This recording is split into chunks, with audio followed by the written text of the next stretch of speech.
श्री कृष्ण का गीता उपदेश। कुरुक्षेत्र का महायुद्ध आरंभ होने ही वाला था। अर्जुन, जो पांडवों की ओर से युद्ध के लिए तैयार थे, जब उन्होंने अपने ही सगे संबंधियों, गुरुजनों और मित्रों को अपने सामने देखा तो उनके मन में मोह और दया उत्पन्न हो गई।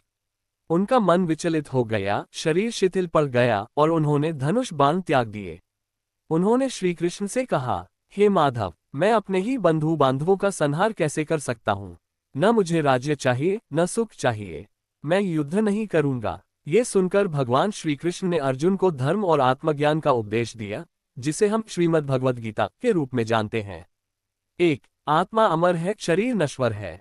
श्री कृष्ण ने कहा, न जायते म्रियते व कदाचिन, नायम भूत्वा भविता व न भूयः, अजो नित्य शाश्वतोय पुराणो, न हन्यते हन्यमाने शरीरे। भगवद गीता 2.20।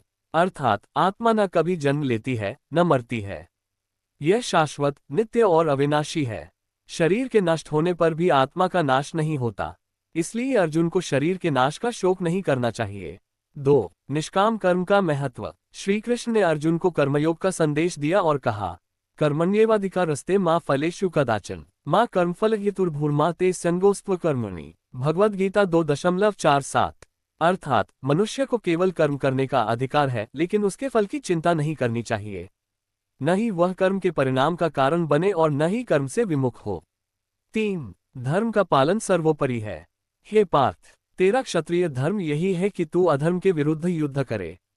धर्म की रक्षा के लिए युद्ध करना तेरा परम कर्तव्य है। स्वधर्मे निधन श्रेयः परधर्मो भयः। भगवद गीता 3.35। अर्थात अपने धर्म में मरना भी श्रेष्ठ है, जबकि दूसरे के धर्म का पालन करना भय उत्पन्न करने वाला होता है। 4. संभाव योग का रहस्य। श्री कृष्ण ने अर्जुन को संभाव की शिक्षा दी। सुख दुखे समे कृत्वा लाभालाभो जयाज्यो, ततो युधाय युज्यस्व न पापमवाप्स्यसि। भगवद गीता 2.38। अर्थात सुख दुख, लाभ हानि और जय पराजय में संभाव रखकर युद्ध कर, तभी तू पाप से मुक्त होगा। 5. भक्ति योग, भगवान की शरणागति। भगवान श्री कृष्ण ने अर्जुन से कहा, सर्वधर्मान् परित्यज्य मामेकां शरणं व्रज, अहम त्वा सर्वपापेभ्यो मोक्षयिष्यामि मा शुचः। भगवद गीता 18.66। अर्थात सभी धर्मों को त्याग कर केवल मेरी शरण में आ जा, मैं तुझे सभी पापों से मुक्त कर दूंगा, तू शोक मत कर। गीता उपदेश का सार। श्री कृष्ण के इस दिव्य उपदेश को सुनकर अर्जुन का मोह नष्ट हो गया और उन्होंने कहा, नष्टो मोह स्मृतिर्लब्धा करिष्ये वचन तव। भगवद गीता 18.73। अर्थात मेरा मोह नष्ट हो गया, मुझे सत्य ज्ञान प्राप्त हो गया है। अब मैं आपके आदेशानुसार कार्य करूंगा। इस प्रकार श्रीमद् भगवद गीता केवल अर्जुन के लिए ही नहीं, बल्कि संपूर्ण मानवता के लिए मार्गदर्शक ग्रंथ बन गई। अर्जुन को गीता उपदेश देना। कुरुक्षेत्र का युद्ध प्रारंभ होने ही वाला था। दोनों पक्षों की सेनाएं अपने अपने स्थान पर संगठित थीं। शंख, नगाड़े और रणभेरी की ध्वनि से आकाश गूंज रहा था। पांडवों और कौरवों के मध्य ये घोर संग्राम तय था।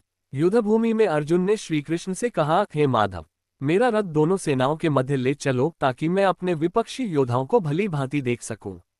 श्री कृष्ण ने अर्जुन का रथ सेनाओं के बीच खड़ा कर दिया।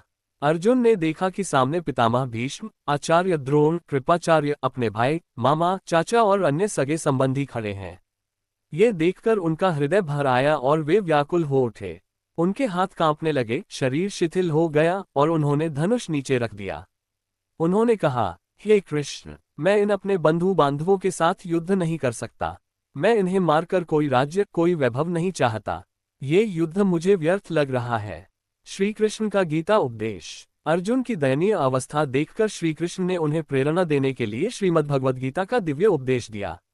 1. आत्मा अमर है। श्री कृष्ण ने कहा, हे अर्जुन, तू जिस शरीर की मृत्यु की बात कर रहा है वह नश्वर है, किंतु आत्मा अविनाशी है। आत्मा न कभी जन्म लेती है, न ही इसकी मृत्यु होती है। जैसे मनुष्य पुराने वस्त्रों को त्याग कर नए वस्त्र धारण करता है, वैसे ही आत्मा एक शरीर को छोड़कर दूसरा शरीर धारण करती है। 2. कर्तव्य का पालन सर्वोपरि है। हे पार्थ, तुझे अपने क्षत्रिय धर्म का पालन करना चाहिए। युद्ध करना तेरा धर्म है। धर्मयुद्ध में मरना भी स्वर्ग प्राप्ति का मार्ग है और विजय मिलने पर पृथ्वी पर राज करने का अवसर। इसलिए कर्तव्य पालन में संकोच मत कर। 3. निष्काम कर्म का महत्व। हे अर्जुन, कर्म कर, परंतु फल की चिंता मत कर।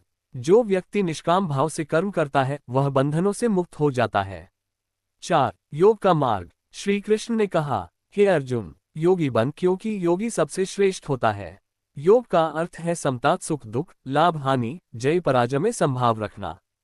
5. शरणागत भाव। हे अर्जुन, अपना संपूर्ण समर्पण मुझमें कर दे।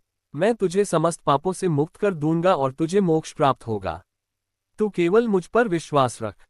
श्री कृष्ण के इस अद्भुत उपदेश को सुनकर अर्जुन का मोह नष्ट हो गया। उन्होंने अपने शस्त्र पुनः उठा लिए और कहा, हे माधव, आपकी कृपा से मेरा संशय नष्ट हो गया है।